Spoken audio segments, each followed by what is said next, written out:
El 15 de octubre de 1932, las hermanas Cristina y Elena Briceño se mudaron a una antigua hacienda en Los Murmullos, un pequeño pueblo aislado en las montañas de Oaxaca, México. La propiedad les había sido heredada por una tía lejana, y con ella vino un oscuro secreto que cambiaría sus vidas para siempre. Lo que sigue es el inquietante relato de Cristina Briceño, encontrado en su diario personal años después de los eventos que sacudieron a Los Murmullos. Lo recuerdo como si fuera ayer. El otoño de 1932 estaba en su apogeo cuando Elena y yo desembarcamos en la pequeña estación de tren de Los Murmullos. El aire estaba cargado con el aroma de los pinos y la promesa de un invierno riguroso. Mientras observábamos nuestro nuevo pueblo, no pude evitar notar cuán diferente era de nuestro agitado vecindario en la Ciudad de México. Los Murmullos era un pueblo que parecía detenido en el tiempo. Las calles de tierra serpenteaban entre cabañas de adobe y algunas construcciones más robustas de piedra. Los pocos habitantes que vimos nos observaban con una mezcla de curiosidad y desconfianza.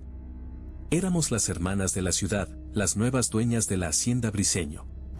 Nuestra tía abuela, Ágata Briceño, había fallecido 3 meses antes, dejándonos como sus únicas herederas. Ni Elena ni yo la conocíamos personalmente. De hecho, apenas sabíamos de su existencia hasta que recibimos la noticia del abogado. Con la Gran Depresión en pleno apogeo, heredar una hacienda en un pueblo pequeño parecía una bendición inesperada. El camino hasta la hacienda fue una travesía en sí misma. Situada en medio de un denso bosque de pinos, la propiedad estaba rodeada por una niebla constante que parecía engullir los sonidos. Cuando finalmente avistamos la casa, Elena soltó un suspiro de admiración. La hacienda Briceño era una estructura imponente de 3 pisos, con una arquitectura que mezclaba elementos coloniales y rústicos típicos de la región. «Es como una casa encantada», susurró Elena, sus ojos brillando con excitación juvenil. A sus 16 años, mi hermana menor todavía veía el mundo a través de lentes románticas. Yo, a los 24, sentía una inquietud que no podía explicar. El interior de la hacienda era un laberinto de corredores oscuros y habitaciones polvorientas. Muebles cubiertos con sábanas blancas parecían fantasmas silenciosos, testigos mudos de una época ya pasada. El olor a madera vieja y abandono era casi asfixiante. Pasamos los primeros días limpiando y organizando, tratando de hacer el lugar habitable.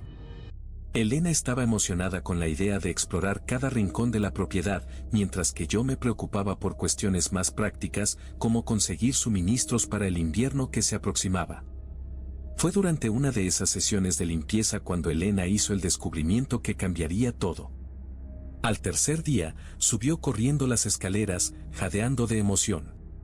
«Cristina, tienes que ver esto», exclamó, tirando de mi mano. Encontré algo increíble en el ático.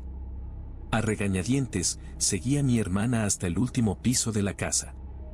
El ático era un espacio amplio y polvoriento, lleno de viejos baúles y muebles rotos. En el centro de la habitación, parcialmente cubierto por una sábana rasgada, había un espejo de cuerpo entero. Era una pieza impresionante, con un marco ornamentado de madera oscura y tallados intrincados. Extraños símbolos estaban grabados en la madera, formando patrones que me hacían apartar la mirada, incómoda. «¿No es fascinante?», preguntó Elena, quitando completamente la sábana. En ese momento, sentí un escalofrío recorrer mi espalda. El reflejo en el espejo parecía incorrecto. Las sombras parecían más profundas, los contornos ligeramente distorsionados. Por un instante, tuve la impresión de ver algo moverse en el fondo del reflejo, pero cuando parpadeé, todo parecía normal. «Es interesante», respondí, tratando de ocultar mi incomodidad. «Pero ya se está haciendo tarde. Vamos a bajar a cenar». Mientras bajábamos las escaleras, no pude evitar mirar hacia atrás. Por un momento, estuve segura de que vi el reflejo de Elena quedarse atrás, como si dudara antes de seguirla. Sacudí la cabeza, convenciéndome de que solo era un truco de la débil luz del ático. Poco sabía que ese espejo sería el catalizador de eventos que transformarían nuestra nueva vida en una pesadilla inimaginable. Las semanas siguientes trajeron una rutina a nuestra vida en la hacienda Briceño. Yo pasaba los días cuidando de la casa y haciendo pequeñas reparaciones, mientras que Elena, que debería haber estado estudiando en casa, parecía cada vez más fascinada por el ático y su misterioso espejo. Al principio, no le di mucha importancia. Elena siempre había sido una chica soñadora, propensa a perderse en sus propios mundos imaginarios. Pero a medida que los días de octubre daban paso al frío de noviembre, comencé a notar cambios sutiles en mi hermana. Empezó a pasar horas en el ático, a menudo saltándose las comidas. Cuando la cuestionaba, Elena daba respuestas vagas, hablando de explorar y descubrir secretos. Sus salidas nocturnas se volvieron más frecuentes. La oía bajar las escaleras furtivamente a altas horas de la noche, regresando solo al amanecer. El 3 de noviembre, la confronté durante el desayuno. Elena parecía pálida y exhausta, con profundas ojeras bajo los ojos. Elena, ¿qué está pasando?, le pregunté, tratando de mantener la voz calmada. Has estado diferente. Me miró con una expresión que no pude descifrar. Por un momento, sus ojos parecieron más viejos, más sabios, como si hubieran visto cosas más allá de la comprensión. No lo entenderías, Cristina, respondió con una voz extrañamente monótona. Hay tanto por ver, tanto por aprender. El espejo muestra cosas. Un escalofrío recorrió mi columna. ¿Qué tipo de cosas, Elena? Sonrió, una sonrisa que no alcanzó sus ojos. Otros lugares. Otros tiempos. Es como si pudiera ver a través de las capas de la realidad. Esa noche, decidida a entender lo que estaba sucediendo, seguí a Elena hasta el ático. Escondida en las sombras, observé a mi hermana acercarse al espejo. Tocó la superficie con reverencia, murmurando palabras que no pude entender. Para mi horror, el reflejo en el espejo comenzó a ondular, como la superficie de un lago perturbada por una piedra. Las sombras se profundizaron, formando un vórtice negro en el centro del espejo. Y entonces, ante mis incrédulos ojos, Elena dio un paso adelante y desapareció a través de la superficie plateada. Ahogué un grito, corriendo hacia el espejo. La superficie estaba sólida bajo mis dedos temblorosos. Elena había desaparecido, como si nunca hubiera estado allí. Las horas siguientes fueron un torbellino de pánico y desesperación. Registré toda la casa, gritando el nombre de Elena. Cuando el sol salió, estaba exhausta y aterrorizada. Mi hermana literalmente había desaparecido ante mis ojos. Esa mañana, reuní el valor para ir a la oficina del delegado de los Murmullos. El delegado, un hombre llamado Esteban Reyes, escuchó mi historia con un escepticismo apenas disimulado. Señorita Briceño, dijo, ajustándose el sombrero, entiendo que esté preocupada, pero los adolescentes se escapan todo el tiempo. Estoy seguro de que su hermana volverá cuando esté lista. Frustrada, volví a casa. Sabía lo que había visto, pero ¿cómo explicar algo tan imposible? ¿Cómo hacer que alguien creyera que mi hermana había sido tragada por un espejo maldito? Los días siguientes fueron una pesadilla despierta. Alternaba entre vigilias interminables en el ático y frenéticas búsquedas por la propiedad y el bosque circundante. El espejo permanecía obstinadamente normal, reflejando solo mi rostro cada vez más desesperado. Fue el 10 de noviembre, una semana después de la desaparición de Elena, cuando las cosas tomaron un giro aún más siniestro. Estaba en el ático, examinando el espejo por milésima vez, cuando oí un sonido detrás de mí. Me di la vuelta y mi corazón casi se detuvo. Elena estaba allí, parada en la puerta del ático. Pero algo estaba terriblemente mal. Su piel estaba pálida como la cera, con un tono verdoso enfermizo. Sus ojos, antes vibrantes y llenos de vida, ahora eran pozos negros vacíos. Elena, susurré, mi voz temblando de miedo y alivio. Sonrió, una sonrisa demasiado amplia, llena de dientes que parecían extrañamente afilados. Hola, hermana, dijo, su voz una grotesca parodia de sí misma. Te extrañé. Di un paso atrás, mi cuerpo temblando incontrolablemente. Eso no era Elena. No podía ser. ¿Qué te pasó?, logré balbucear. La cosa que parecía mi hermana inclinó la cabeza de una manera antinatural. Vi cosas, Cristina. Cosas maravillosas y terribles. Y ahora quiero que tú también las veas. Avanzó hacia mí con una velocidad inhumana. Grité, tropezando hacia atrás. Mi mano encontró un viejo machete colgado en la pared. Sin pensar, lo agarré y golpeé. Hubo un sonido horrible de carne desgarrándose. La cosa que no era Elena retrocedió, su rostro una máscara de sorpresa. Luego, para mi absoluto horror, su cuerpo comenzó a retorcerse y derretirse, como cera bajo un calor intenso. En cuestión de segundos, todo lo que quedó fue un charco de una sustancia negra y viscosa en el suelo del ático. El olor era insoportable, una mezcla de pinos podridos y algo químico que no pude identificar. Corrí al baño y vomité violentamente. Cuando finalmente logré recomponerme, volví al ático temblando. El charco negro había desaparecido, sin dejar rastro. Esa noche, cerré con llave la puerta, escondí en mi habitación una cruz en una mano y el machete en la otra. El sonido del viento ululando entre los pinos sonaba como gritos distantes. Sabía, con una certeza aterradora, que lo que fuera que había regresado a través de ese espejo no era mi hermana. Y también sabía que esto era solo el comienzo. Los días que siguieron fueron una pesadilla de paranoia y miedo constante. Apenas podía dormir, atormentada por pesadillas en las que Elena, o lo que se parecía a ella, me perseguía por bosques infinitos de pinos reflejados. Durante el día, alternaba entre periodos de agotamiento casi catatónico y estallidos frenéticos de actividad. El 15 de noviembre, incapaz de soportar el aislamiento y el miedo por más tiempo, decidí que necesitaba ayuda. Reuní valor y fui a la pequeña biblioteca de los Murmullos, decidida a encontrar alguna información sobre la historia de la hacienda Briceño y, más específicamente, sobre el maldito espejo. El bibliotecario, un anciano llamado Jorge Hernández, me miró con una mezcla de curiosidad y aprensión cuando le expliqué que estaba investigando la historia de mi familia. «Oh, mi joven», dijo, ajustándose los anteojos en su nariz aguileña, «la historia de los Briceño es, bueno, digamos que es bastante sombría». Durante las horas siguientes, me sumergí en registros antiguos, recortes de periódicos amarillentos y libros polvorientos sobre la historia local. Lo que descubrí hizo que mi sangre se helara. La hacienda Briceño había sido construida en 1856 por mi tatarabuelo, Ezequiel Briceño.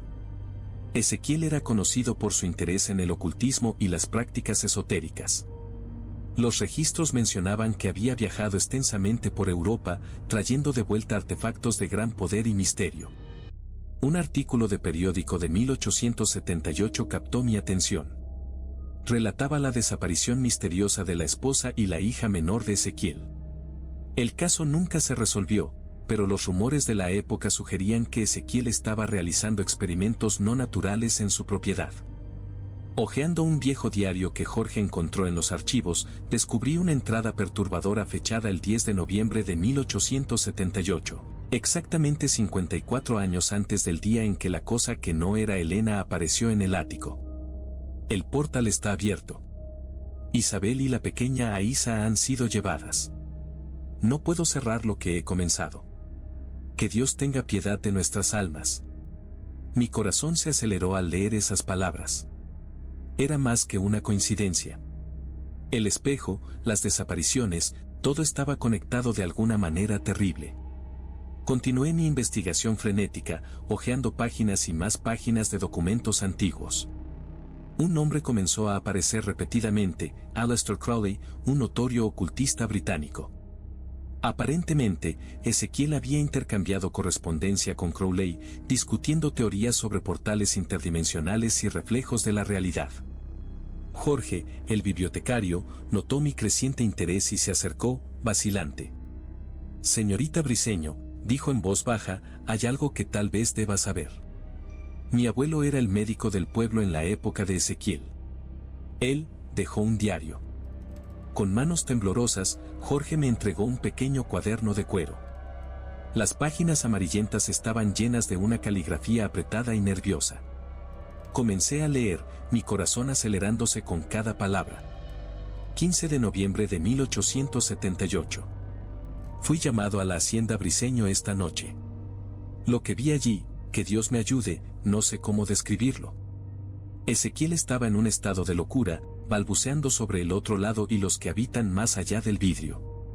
Su esposa e hija estaban desaparecidas, pero había algo en el ático. Algo que se movía como Isabel, hablaba como Isabel, pero no era ella. Los ojos estaban mal. Vacíos. Como agujeros negros absorbiendo toda la luz. Ezequiel imploró por mi ayuda para traerlas de vuelta, pero huí. Que Dios me perdone, pero huí.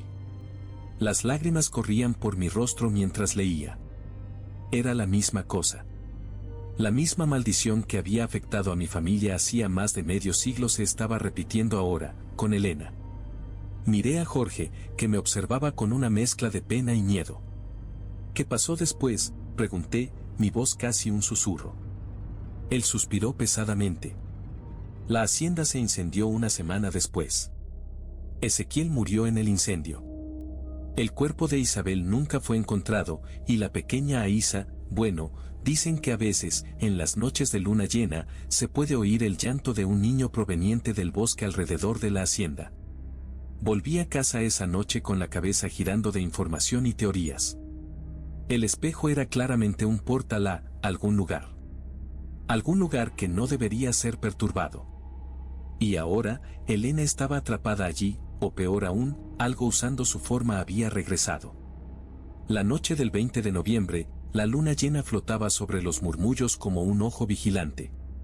Había pasado los últimos días preparándome, estudiando los escritos de Ezequiel y Crowley, tratando de entender el funcionamiento del portal. Armada con una mezcla de conocimiento oculto y puro desesperación, subí las escaleras hacia el ático. El espejo parecía aguardarme, su superficie brillando con una luz etérea que no provenía de ninguna fuente visible. Elena, grité al espejo. Sé que puedes oírme. Vuelve a mí. Por un momento, no ocurrió nada. Luego, lentamente, la superficie del espejo comenzó a ondular. Una figura emergió, tomando forma gradualmente. Era Elena, o algo que se parecía a ella.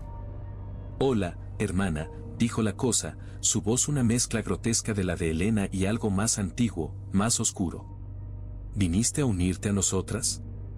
¿Dónde está mi hermana?, exigí, luchando contra el miedo que amenazaba con paralizarme. La criatura rió, un sonido que hizo que mis huesos temblaran.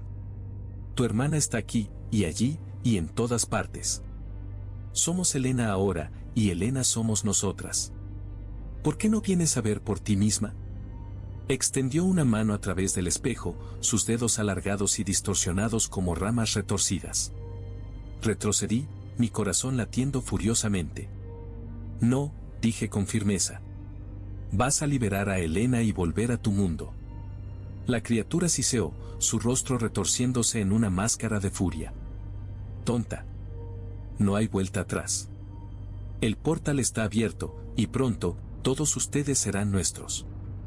En ese momento, escuché un grito ahogado proveniente de algún lugar detrás de la criatura. Era la voz de Elena, la verdadera Elena, pidiendo ayuda. Sin pensarlo, me lancé contra el espejo. La superficie se dio como agua, y me encontré cayendo en un vórtice de oscuridad y luz. Caí en un suelo duro, en un mundo que era una versión distorsionada y sombría de nuestra realidad. Elena estaba allí, atrapada en una especie de capullo cristalino. A nuestro alrededor, criaturas sombrías se movían, sus formas cambiando constantemente. Cristina, gritó Elena, su voz amortiguada por el capullo. Cuidado. La criatura que había tomado la forma de Elena se lanzó hacia mí, sus garras extendidas. Esquivé por poco, rodando hacia un lado. Mi mano encontró un trozo de vidrio roto, un fragmento del espejo, me di cuenta. Con un grito de desafío, clavé el fragmento en el pecho de la criatura. Aulló, un sonido que parecía provenir de 1000 gargantas al mismo tiempo. Su cuerpo comenzó a desintegrarse, transformándose en una niebla negra que fue succionada de vuelta al portal. Corrí hacia Elena, rompiendo el capullo con todas mis fuerzas. Tan pronto como estuvo libre, tomé su mano y corrimos de vuelta hacia el portal, con las criaturas sombrías persiguiéndonos. Atraviesamos el espejo en un torbellino de energía, cayendo de vuelta en el ático de la hacienda Briceño. Detrás de nosotros, escuchamos los gritos furiosos de las criaturas, atrapadas al otro lado. Sin dudarlo, agarré el machete que había dejado en el ático y lo arrojé contra el espejo con toda la fuerza que pude reunir. La superficie se hizo añicos en 1000 pedazos, una explosión de luz y oscuridad llenando la habitación por un instante antes de que todo quedara en silencio. Elena y yo nos quedamos allí, jadeando y temblando, durante mucho tiempo. Finalmente, ella se volvió hacia mí, con lágrimas en los ojos. «Gracias», susurró. «Gracias por no rendirte conmigo». Abracé a mi hermana con fuerza, sintiendo el alivio y el miedo mezclarse en mi pecho. Sabíamos que nuestra vida nunca volvería a ser la misma. El horror que habíamos presenciado, los secretos que habíamos descubierto, se quedarían con nosotras para siempre. Pero estábamos vivas, estábamos juntas, y el portal estaba cerrado. Por ahora, eso tendría que ser suficiente. A la mañana siguiente, hicimos las maletas y dejamos los murmullos atrás, jurando no volver jamás. La hacienda Briceño permanece allí, silenciosa y sombría, guardando sus secretos para la próxima generación desprevenida que pueda cruzarse en su camino. Y a veces, en las noches de luna llena, dicen que se puede oír el sonido de vidrio rompiéndose resonando en el bosque, seguido por gritos que no son de este mundo.